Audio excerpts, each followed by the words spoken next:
कार्यक्रम के सह प्रायोजक हैं SPMIT GT road Kaushambi, city office Vinayak tower MG मार्ग इलाहाबाद। AK 401 सुरक्षा धान बीज लगाइए, BPH और ब्लास्ट से सुरक्षा पाइए। Shiats, educating generations. अन्नदाता, अन्नदाता, नीत तुम्हारा अन्नदाता, पग पग पर है संग तुम्हारे अन्नदाता, लहू किसानों का बन के पसीना सींचता है धरती का सीना, मेहनत का तेरी हक दिलवाने, नई तकनीक नई खोज बताने, पशुधन को गुणवान बनाना, पौध सुरक्षा को सिखलाना, खेती के सब गुर समझाने, भारत का सरताज बनाने, आठों पहर है संग तुम्हारे अन्नदाता, अन्नदाता। नमस्कार, मैं शालिनी आप सभी दर्शकों का अन्नदाता कार्यक्रम में स्वागत करती हूं। हर रोज की तरह कार्यक्रम में हम लेकर आते हैं खेती बाड़ी से जुड़ी हुई बहुत सी लाभकारी जानकारियां। तो चलिए सबसे पहले देखते हैं क्या है विशेष आपके लिए आज के कार्यक्रम में। खरीफ मूंगफली की उन्नत खेती पर विशेष प्रस्तुति।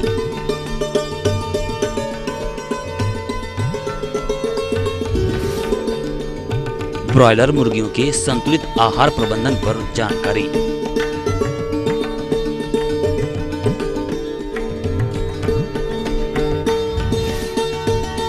जीर्णोद्धार किए गए आम के बागान का प्रबंधन।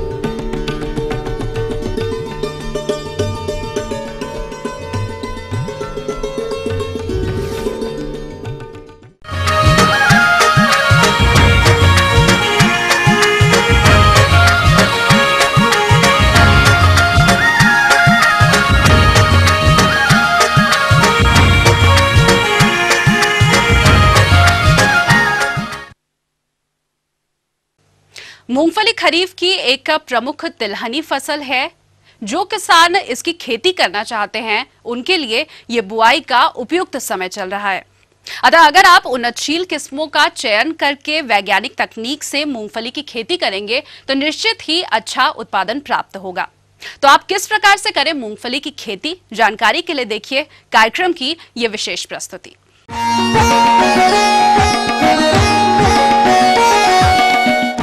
मूंगफली की खेती। किसान भाइयों, खरीफ मूंगफली की सफल खेती के लिए ऐसे खेत का चुनाव करें जिसमें वर्षा के पानी के निकास की अच्छी सुविधा हो। भूमि की किस्म के अनुसार ही मूंगफली की विस्तारी, झुमका तथा अर्ध विस्तारी किस्मों का चयन करें तथा यथा संभव प्रमाणित एवं विश्वसनीय स्रोत से क्रय किया गया बीज ही काम में लेवे।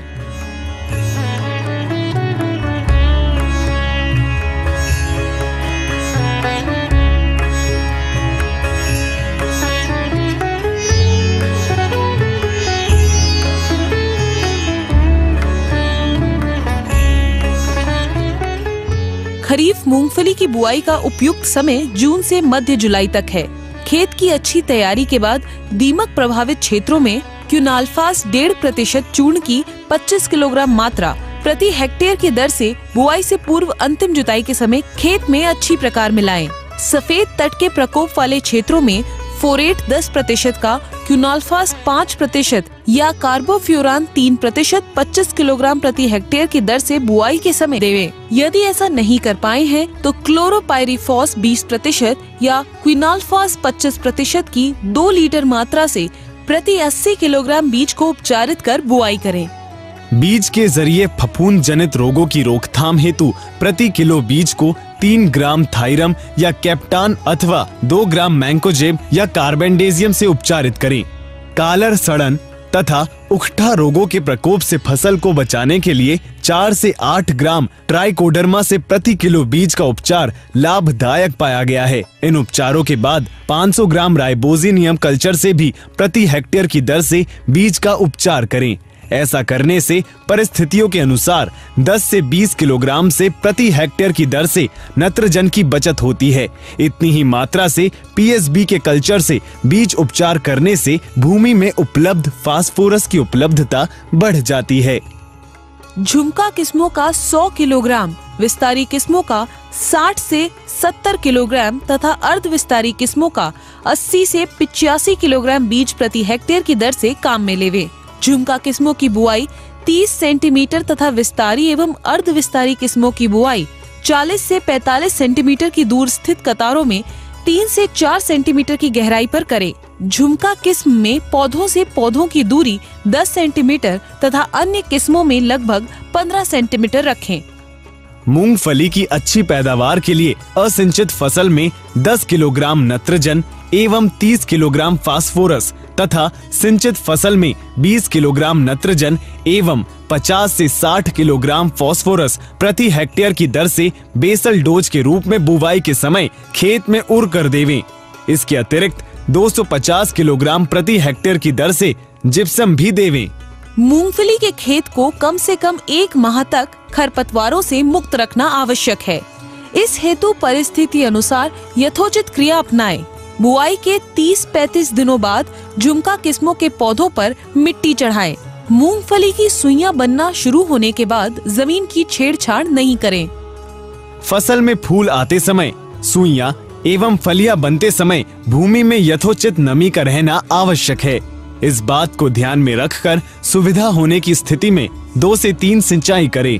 मूंगफली की खड़ी फसल में लगने वाले कीटों में कतरा, सफेद लट, दीमक एवं मोयला तथा बीमारियों में टिक्का, पीलिया क्लम्प वायरस प्रमुख हैं। अतः इन कीट व्याधियों से फसल को बचाने के लिए कारगर परंतु कम खर्चीले उपाय अपनाएं। किसान भाइयों, यदि आप आज बतलाई गई उन्नत कृषि विधियों को अपनाकर मूंगफली की खेती करते हैं तो निश्चित ही आपको अच्छा उत्पादन मिलेगा।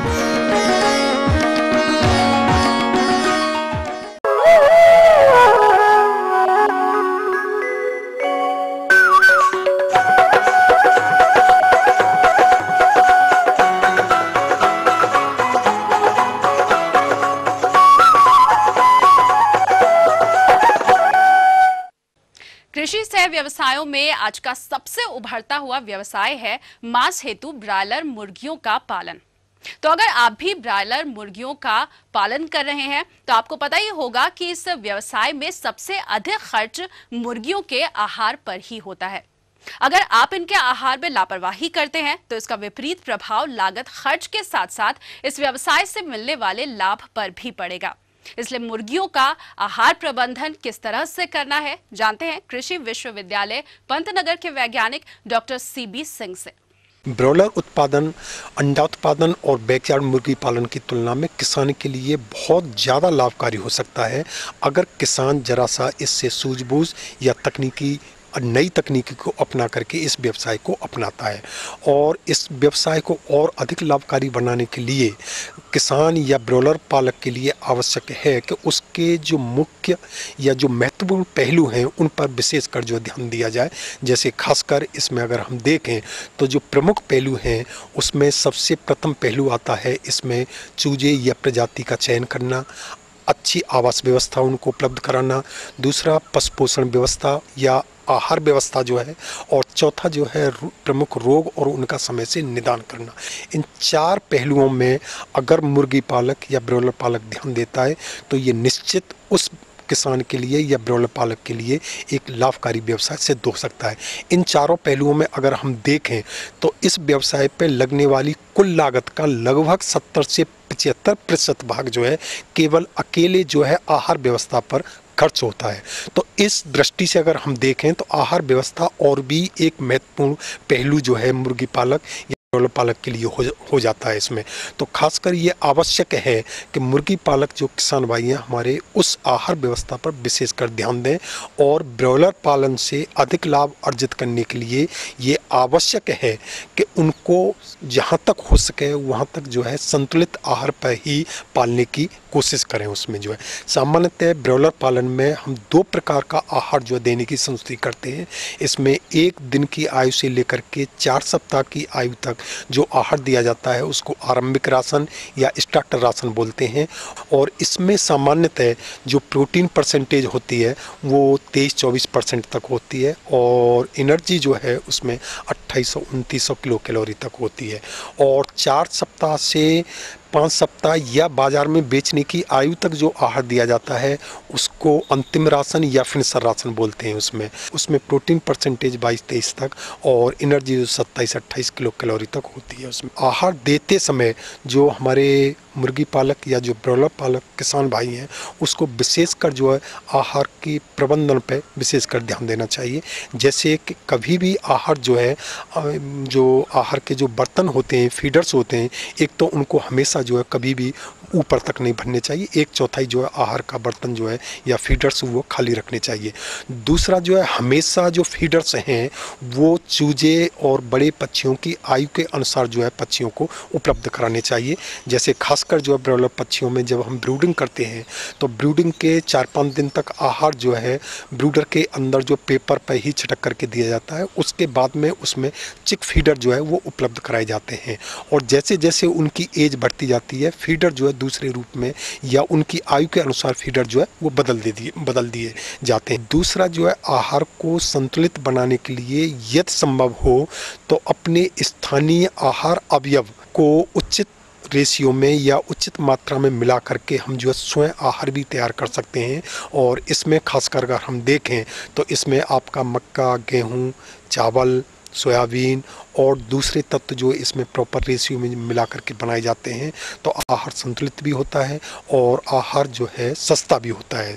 इसमें अकेला जो है 45 से 50% तक जो है अकेला भाग इसमें मक्का होता है, 10 से 15% इसमें गेहूं का चोकर और 15 से 20% इसमें जो है राइस कनकी या चावल की कनकी जो है वो मिलाई जाती है और 5 से 10% सोयाबीन। बाकी इसमें जो है जैसे फिश मील है, बोन मील है या सादा नमक है या और जो दूसरे ग्रोथ प्रमोटर वो थोड़ी थोड़ी मात्रा में मिला करके किसान या मुर्गी पालक जो है आहार को स्वयं भी तैयार कर सकते हैं। स्वयं का तैयार किया हुआ आहार किसान के लिए या मुर्गी पालक के लिए सस्ता और अच्छी गुणवत्ता वाला वो होता है उसमें जो है।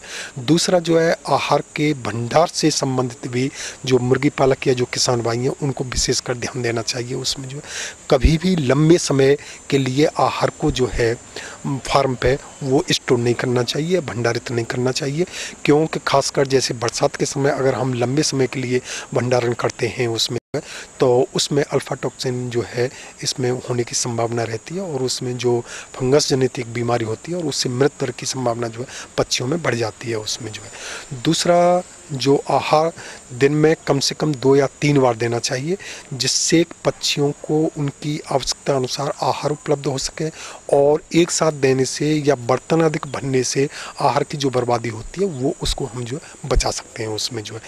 और जो अन्य दूसरे जो बिंदु प्रबंधन संबंधी है उनको विशेषकर जो मुर्गी पालकों को ध्यान में रखना चाहिए। तो ये थी कुछ उपयोगी जानकारियां। अब लेते हैं एक छोटा सा ब्रेक, जल्द लौटेंगे और कार्यक्रम को जारी रखेंगे।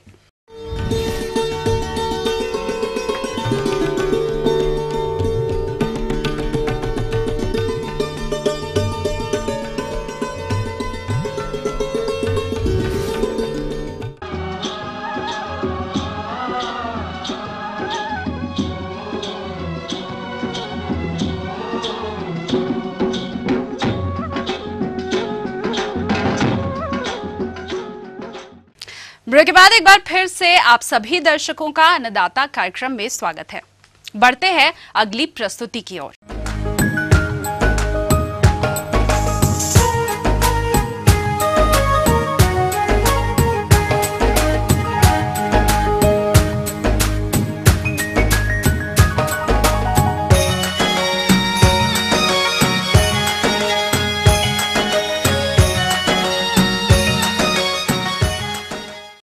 हमारे राज्य के जिन किसानों ने दिसंबर-जनवरी माह में पुराने आम के बाग का जीर्णोद्धार किया था, उन्हें वर्तमान में इन बागों में कुछ प्रबंधन कार्यों को करना जरूरी है। तो वो कौन से प्रबंधन कार्य हैं, इसकी जानकारी दे रहे हैं डॉक्टर शेखर सिंह बघेल। इन बगीचों की जब हम जीर्णोद्धार की बात करें या इनकी कटाई छटाई की बात करें तो वो लगभग दिसंबर या जनवरी का माह कटाई छटाई का कार्य करते हैं। के बाद उसकी लगभग 2 से 3 माह बाद उन बगीचों में अभी इस वक्त नई कोपलें आ चुकी होंगी उन वृक्षों में, और चूँकि बगीचों में अगर हमारे खरपतवारों का बहुतायत में समस्या है तो हमें चाहिए कि अगर हमने निश्चित दूरी पे जो बगीचों की पौधों से पौधों की निश्चित दूरी अगर हमने अच्छी तरीके से रखी है तो निश्चित रूप से आप उसमें ट्रैक्टर के माध्यम से गहरी जुताई करवा देवें और उन खरपतवारों को और जो भूमि में ऊपर जो विभिन्न प्रकार की समस्याएं रहती हैं कीट व्याधियों की, उनसे भी निजात मिल सकती है। इसके अलावा किसान भाई, जब हम 12 बजे जो दोपहर का टाइम होता है उस समय हम देखते हैं कि सूर्य की रोशनी बिल्कुल ऊपर सीधी होती है और उसके चारों तरफ वृक्ष की जो छाया बनती है उस छाया के घेरे पर अगर हम गोल थाला बना के उसके अंदर लगभग आधा से 1 फीट की गहराई का गोल गड्ढा बना लेवे और उसमें 50 किलोग्राम गोबर की खाद, 2 kilogram single super phosphate, 1 kilogram muriate of potash प्रति पौधे के हिसाब से प्रारंभ में डाल देते हैं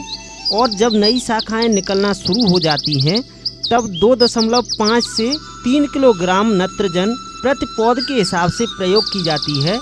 और उनके विकास के समय जैसे सबसे पहली बात आती है पानी की सिंचाई की, तो हमें पानी की सिंचाई पूर्ण रूप से जो हमें आवश्यकता के अनुसार पौधों के विकास के लिए जो ज़रूरी है हमें पानी की सिंचाई करते रहना है। और पानी की सिंचाई चूँकि ग्रीष्मकाल है तो 15 से 20 दिनों के अंतराल में हम इन वृक्षों को अच्छी तरीके से थाला बनाकर पानी की सिंचाई कर सकते हैं। निम्न गुणवत्ता वाले वृक्षों को शीर्ष ऊपर रोपण विधि द्वारा उच्च गुणवत्ता वाले वृक्षों में परिवर्तित किया जाता है। इस विधि के अंतर्गत पुराने वृक्षों को काटकर उनमें आने वाली नई शाखाओं की छटाई करके तथा उन्नतशील वृक्षों की संकुल डालियों को उन कटी हुई नई शाखाओं में लगा देते हैं। जीर्ण उद्धार प्रक्रिया में देखा गया है कभी कभी वृक्ष तना भेदक कीट से ग्रसित हो जाते हैं। कीट द्वारा बनाए गए सुरंग में लोहे का पतला तार डालकर कीट के लार्वे को बाहर निकालकर नष्ट कर देना चाहिए और छेद में केरोसिन या कीटनाशक दवा रुई को भिगाकर उस छेद के अंदर डाल देना चाहिए तथा बाद में उसे गीली मिट्टी से बंद कर देना चाहिए। उसमें जो मिलीबग की समस्या बहुतायत में आती है और ये मिलीबग जमीन के माध्यम से ही हमारे पौधों में चढ़ते हैं और इससे जो नई पत्तियां होती हैं उनके रस को चूसते हैं। तो इसकी रोकथाम के लिए हमें चाहिए कि जब भी हम खेत को तैयार कर रहे हैं उस दौरान खेत में हमारे जो आम के वृक्ष हैं उसमें बोर्डो का जो पेस्ट होता है उसको अच्छी तरीके से गोल घेरे पे पुताई कर देवे और पुताई करने के साथ साथ अगर आप जो ग्रीस होती है उसकी गोल एक लाइन आपके पूरे तना के चारों तरफ बना देवे तो जो मिलीबग चढ़ने की जो समस्या है वो पौधों में नहीं चढ़ेंगे। साथ ही साथ अगर हम देखते हैं कि फल वृक्षों में कहीं कहीं पर मिलीबग की बहुत ज़्यादा समस्या है तो आपको जो इमिडाक्लोप्रिड जो हमारी रासायनिक दवा है उसकी लगभग 1.5 से 2% मात्रा का घोल बनावे प्रति लीटर पानी में और उस घोल को अच्छी तरीके से उन भागों पर छिड़काव कर देवें तो आपको ये जो मिलीबग के जो समस्या है इससे पूर्ण रूप से आपको निजात मिलेगी और आपके फल बगीचों का अच्छा विकास हो पाएगा। इसमें एक ग्रीष्मकाल के समय एक एंथ्रेक्नोज जो रोग होता है उसकी बहुतायत में समस्या आती है और इसमें देखा गया है कि जो पत्तियां हैं वो किनारे से धीरे धीरे छोटे छोटे धब्बे बनना प्रारंभ हो जाते हैं और ये काले कलर के धब्बे धीरे धीरे पूरी पत्तियों को ही नष्ट कर देते हैं और कई बार बहुत अधिक प्रकोप देखा गया है और आर्थिक रूप से हानि होती है। पत्ती धब्बा रोग की रोकथाम के लिए कॉपर ऑक्सीक्लोराइड 3 ग्राम प्रति लीटर पानी के हिसाब से घोल बनाकर छिड़काव करें। इसके साथ ही साथ उद्यानों में पत्ती खाने वाले कीटों द्वारा बहुत अधिक नुकसान पहुंचाया जाता है, इसलिए कीटनाशक दवा कार्बोरिल की 2 ग्राम मात्रा प्रति लीटर पानी में घोलकर समय समय पर छिड़काव करते रहें। किसान भाइयों, इस तरह से बताई हुई बातों को ध्यान में रखकर जीर्णोद्धार किए गए आम उद्यान का प्रबंधन करते हैं तो 3 साल बाद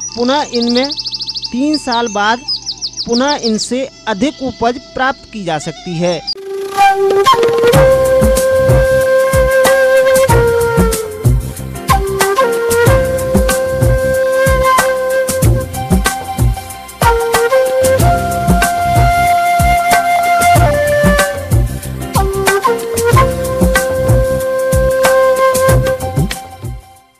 मौसम के अनुसार प्रबंधनों पर ही टिकी है आपकी खेतीबाड़ी, इसीलिए मौसम पूर्वानुमान और उस पर आधारित साप्ताहिक कृषि इस प्रकार है। गोविंद बल्लभ पंत कृषि एवं प्रौद्योगिकी विश्वविद्यालय पंतनगर के कृषि एवं मौसम विभाग के वैज्ञानिक डॉक्टर H.S. कुशवाहा द्वारा भेजे गए मौसम पूर्वानुमान रिपोर्ट के आधार पर इस सप्ताह पंतनगर एवं इससे लगे उत्तराखंड राज्य के उधम सिंह नगर एवं नैनीताल जिलों के मैदानी क्षेत्रों तथा इससे लगे पश्चिमी उत्तर प्रदेश के मुरादाबाद, रामपुर, बिजनौर, पीलीभीत, शाहजहांपुर, बरेली एवं बदायूं जिलों में इस सप्ताह के आगे आने वाले 4 से 5 दिनों में इन क्षेत्रों में दिन के समय आकाश में हल्के बादल छाए रहने, गर्मी से राहत मिलने, दिन एवं रात्रि के तापमानों में हल्की वृद्धि होने से दिन का अधिकतम तापमान 37.8 से 41 डिग्री सेंटीग्रेड तथा न्यूनतम तापमान 23.4 से 25 डिग्री सेंटीग्रेड के मध्य रहने, सुबह के समय वायुमंडलीय हवा में नमी की मात्रा 54 से 62% एवं दोपहर बाद हवा में नमी 25 से 34% के मध्य रहने, दिन के समय मध्यम से तेज गति की हवा 6 से 8 किलोमीटर प्रति घंटा की औसत गति से अधिकतर पश्चिम उत्तर पश्चिम दिशा से बहने तथा इस सप्ताह के आगे आने वाले 4 से 5 दिनों में इन क्षेत्रों में बारिश होने के कोई आसार नहीं हैं। अतः ऐसे अनुमानित मौसम में गोविंद बल्लभ पंत कृषि एवं प्रौद्योगिकी विश्वविद्यालय पंतनगर के कृषि वैज्ञानिकों द्वारा इन क्षेत्रों के कृषक भाइयों को अपने खेतों में खड़ी इस मौसम की विभिन्न फसलों, फलदार वृक्षों, सब्जियों एवं अपने पालतू पशुओं में कुछ कार्यक्रमों को अपनाने की सलाह दी जाती है, जो इस प्रकार है। किसान भाई इस सप्ताह भी धान की अधिक पैदावार देने वाली लंबी अवधि अर्थात 135 से 140 दिनों में पक कर तैयार होने वाली उन्नतशील किस्में जैसे पूसा 44, जया, NDR 359, पंत धान 4, सरजू 52, PR 113, PR 114, पंत धान 18 अथवा पंत धान 19 आदि में से बीज उपलब्धता अनुसार किसी किस्म के प्रमाणित बीज का चुनाव कर इस सप्ताह नर्सरी में भीगी विधि द्वारा बिजाई करें। बीज छिटकने से पूर्व 2.5 gram urea, 500 gram single super phosphate, 100 gram muriate of potash व 30 ग्राम जिंक सल्फेट डालें। प्रारंभ में नर्सरी की चिड़ियों से सुरक्षा करें एवं पुआल से ढक दें तथा सिंचाई कर नमी बनाए रखें। मक्का की अनाज उत्पादन हेतु बुआई के इच्छुक किसान भाई मक्का की संकर किस्मों में गंगा 2, गंगा 5, पूसा हाइब्रिड 1, पूसा हाइब्रिड 2 तथा संकुल किस्मों में गौरव, अमर, सूर्या में से किसी किस्म की बुआई इस सप्ताह करें। इस हेतु पहले खेत की अच्छी प्रकार जुताई करें। यदि गोबर की खाद उपलब्ध हो तब 80 कुंतल प्रति एकड़ की दर से खेत में फैला दें तथा संभावित शुष्क मौसम के मद्देनजर खेत की पलेवा करें। प्रमाणित बीज ही बोएं, लेकिन यदि घर का बीज बो रहे हों तब बीज को 2 ग्राम बीटाविक्स फफूंदीनाशी द्वारा प्रति किलोग्राम बीज की दर से उपचारित करें।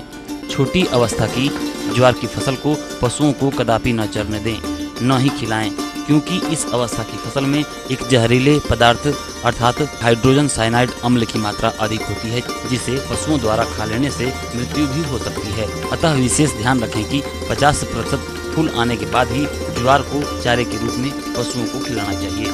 तो किसान भाइयों, यह था इस सप्ताह के मौसम का मिजाज। अगले सप्ताह मौसम की नई जानकारियों के साथ हम फिर हाजिर होंगे।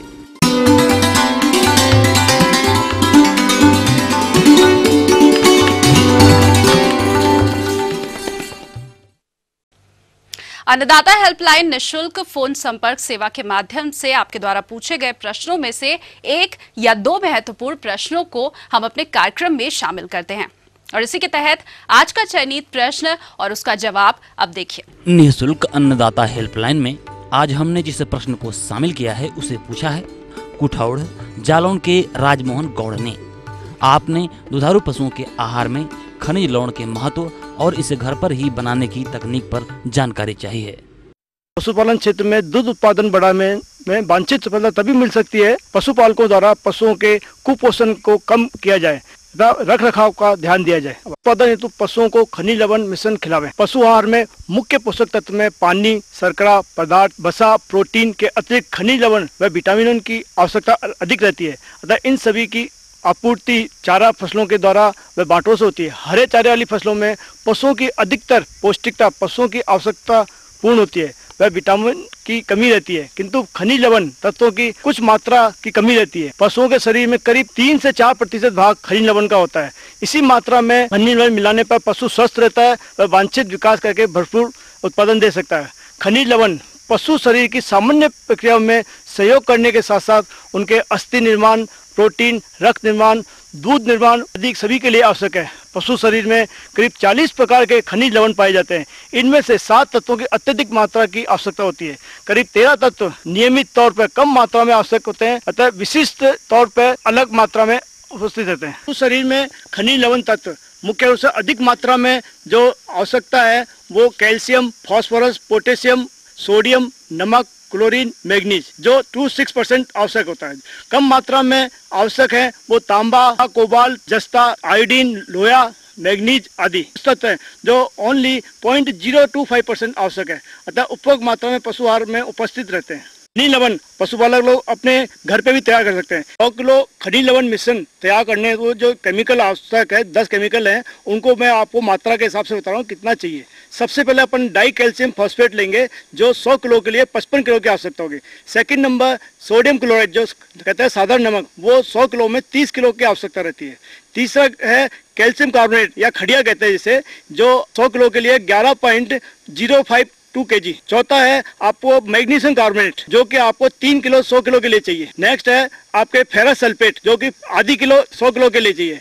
और उसके बाद में आपको 100 किलो के लिए जिंक सल्फेट है वो 248 ग्राम चाहिए। और उसके बाद में कोबाल्ट क्लोराइड है 100 किलो के लिए मात्र 70 ग्राम की आवश्यकता होती है। कॉपर सल्फेट आपको 50 ग्राम मात्र 50 ग्राम की आवश्यकता होती है 100 किलो के लिए।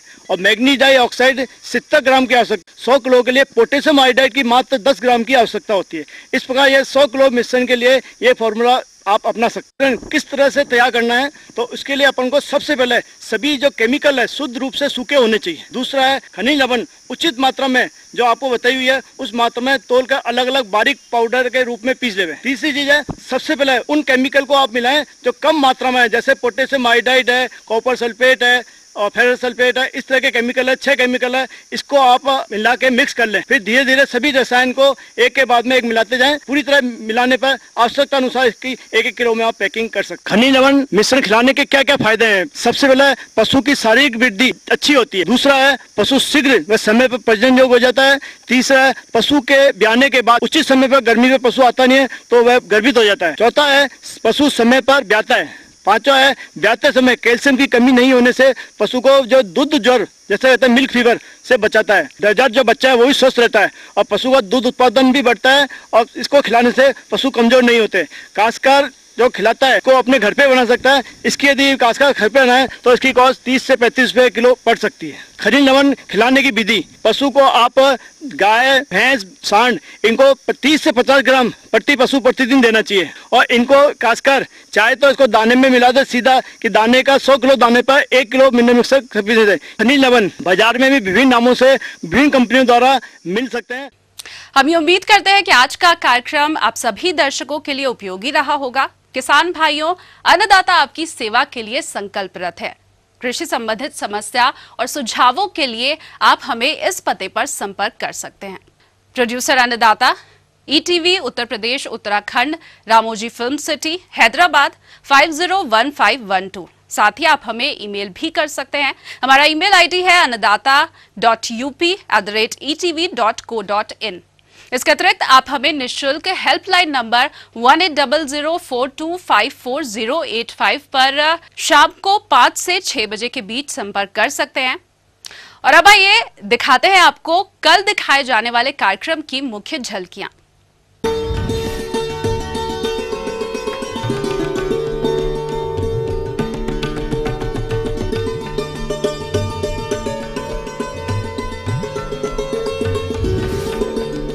फिलहाल अन्नदाता की पूरी टीम को इजाजत दीजिए। कल फिर इसी समय आपसे मुलाकात होगी कृषि संबंधित कुछ और रोचक जानकारियों के साथ। नमस्कार। इस कार्यक्रम के सह प्रायोजक थे SPMIT GT road Kaushambi, city office Vinayak tower MG मार्ग इलाहाबाद। AK 401 सुरक्षा धान बीज लगाइए, BPH और ब्रास से सुरक्षा पाइए। Shiats, educating generations.